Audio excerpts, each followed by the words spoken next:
One thing that's really key, and for any of you out there watching this and are concerned about this, get in touch with CDC. We're really trying to get them to change their testing guidelines, which now only go up to adults who are 64.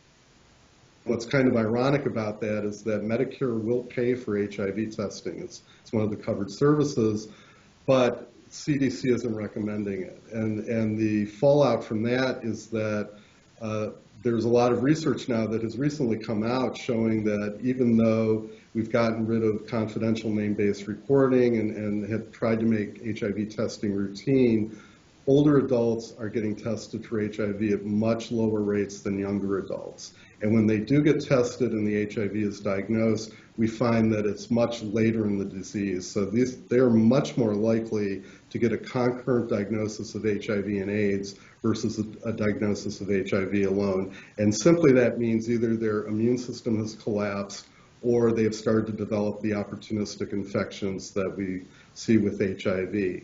And the downside for that is the longer you delay going on HIV treatment after infection, the more likely you are to develop these comorbidities. So the whole idea is we should get everybody tested. We should have universal testing so people who know they're positive can get on treatment right away. And not only will that improve their quality of life, but if we can get everyone's viral load down to undetectable levels, their chances of passing on the virus to anyone else are almost non-existent.